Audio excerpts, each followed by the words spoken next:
Hello and welcome back. Glad you've tuned in. And if you're here for the first time, welcome. So I'm here with an update concerning the Duke of Sussex, where he is challenging the UK government's decision concerning his security arrangements when he is in the UK. So a High Court judge heard on Tuesday that the Duke is, quote, plainly part of the group that RAVEC, the Executive Committee for the Protection of Royalty and Public Figures, has to consider. Now, as we know, he has been taking legal action against the Home Office over a decision in February 2020 that meant he would no longer be given the, quote, same degree of personal protective security when visiting the UK. So Shahid Fatima Casey, representing the Duke of Sussex, said in a written submission, quote, "The claimant's consistent position has been and remains that he should be given state security in light of the threat risks he faces," end quote. Prince Harry has argued the Home Office committee had, quote, failed to treat him as it treated others, end quote, in denying him automatic police protection when in the UK. The article here goes on to say, given that his security was to prevent the risk of an attack, the current case-by-case, in quotes, provision created excessive uncertainty and hardship for his team. The Duke has also accused RAVEC of acting, quote, irrationally and failing to follow its own written policies in changing the, quote, same degree of personal security previously afforded to him as a working royal. Meanwhile, the Home Office has argued that he was treated in a lawful, bespoke manner, in quotes, and that the risk of a successful attack had been considered. However, given that he was no longer a working royal and had relocated to the US, his position had, quote, materially changed, whatever that means.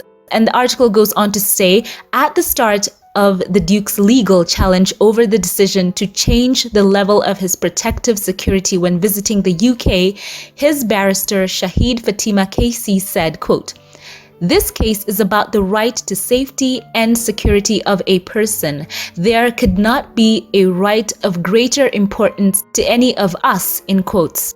Prince Harry is taking legal action against the Home Office over that decision in February 2020. In written submissions, his barrister also added, quote, RAVEC should have considered the impact that a successful attack on the claimant would have, bearing in mind his status, background, and profile within the royal family, which he was born into and which he will have for the rest of his life, and his ongoing charity work and service to the public.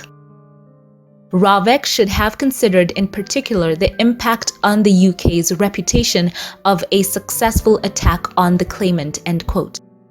Mr. Justice Lane heard that the Duke had not been given an opportunity to make representations to RAVEC before the decision was made, and that he was, quote, entitled to be informed of the relevant policies applied in order to make informed submissions, in quotes. The Duke was cleared to bring the challenge in July 2022, and the claim will be heard over 2.5 days starting from Tuesday. However, the majority of the hearing will be heard behind closed doors, after a privacy order was issued over concerns that a vast amount of evidential material cannot enter the public domain, end quote. Allow me here to interject and say, think about the irony of that statement. And the article goes on to say, in making the bid for the challenge, lawyers for Harry said the security arrangements set out in a letter from RAVEC and their application when he visited the UK in June 2021 were invalid due to, quote, procedural unfairness, in quotes, because he was not given an opportunity to make informed representations beforehand. So Shahid Fatima Casey for the Duke told the High Court in London last year, quote, he didn't know at that stage that the royal household was involved at all. He was told it was an independent decision, end quote. Quite interesting, as I've continued reading on this, I just want to emphasize this point that the government's lawyer named James Eady said that Prince Harry had been treated in a, quote, bespoke manner and would, quote, occasionally be included within the cohort of individuals receiving protection. So let me know what you think about that. This is someone who has had threats issued against he and Meghan. It has been covered in major news outlets, whereby Neil Basu, who was the outgoing Metropolitan Police Assistant Commissioner, who said this, quote, "If you had seen the stuff that was written," and this is about Harry and Meghan, "and you were receiving it, the kind of rhetoric that's online, if you don't know what I know, you would feel under threat all the time," end quote. So that's what he said. He spoke about there being genuine threats to Meghan from, he said, the far right. And he said, absolutely, when he was asked about that. And he said, we have had teams investigating it. People have been prosecuted for those threats, end quote. And when one considers the way that Prince Harry and Meghan have been covered in some segments of the press, a lot of negative coverage on them, compounded with, of course, what Mr. Basu said, wouldn't it just be expected that such a couple would have round-the-clock protection when they were in the UK, not only them, but their children? So Mr. Basu, who was Britain's most senior officer of color, he was also in charge of royal protection. So he knows, he is someone who is in the know. And he said something else that was quite noteworthy. He said that when he started in counter-terrorism in 2015, it was about 6% of his total workload. And when he left, it was over 20% of their workload. So that is something that is important, and it is wrong for the government to withhold that police protection towards the Duke of Sussex, in my opinion. And also remember that Prince Harry has offered to pay. He does not want to be a burden to the taxpayer. And it was interesting that the lawyers for the police and the government, they successfully argued some time back in the summer that it would be wrong to allow him to pay for that police protection, because it would mean that for them, wealthy individuals were able to, quote, buy trained officers to act as private bodyguards. So that was their argument, which to me does not hold a lot of weight. Prince Harry has spoken often about his fears for the safety of his family. He has also talked about what happened to his mother, who was under a lot of press intrusion. And we know that she was not properly protected when she was out of that bubble of that royal protection. She did not have people who were adequately trained to protect someone in her position with her type of high profile.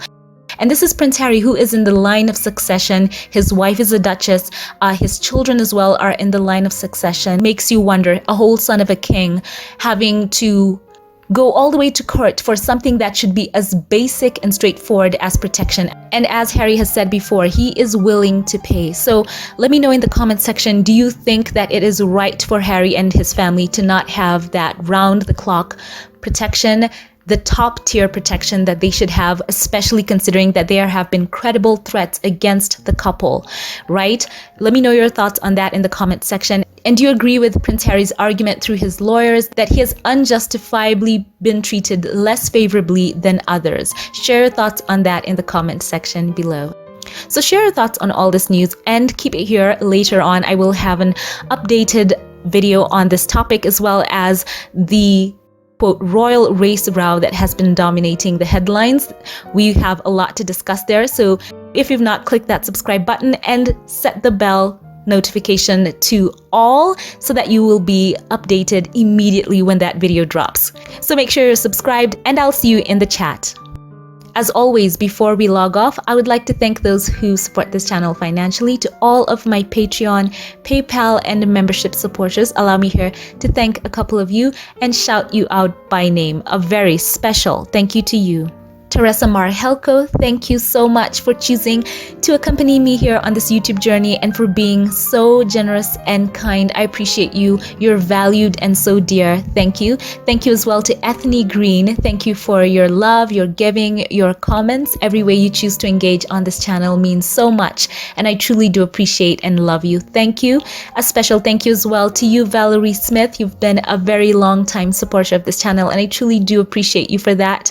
You are such a blessing blessing. You've been so positively impactful for this channel. I love your comments as well. God bless you and yours. Thank you. And a special thank you to those who gave through PayPal. Thank you to Martha Jones, who as well has been such a loyal and long time supporter of this channel. I want to say a very heartfelt thank you to you. I truly appreciate you. Thank you for being, I feel, such a friend, and I value you. Thank you for the support you've shown towards my work. Words cannot express just how much I love and thank you. God bless you.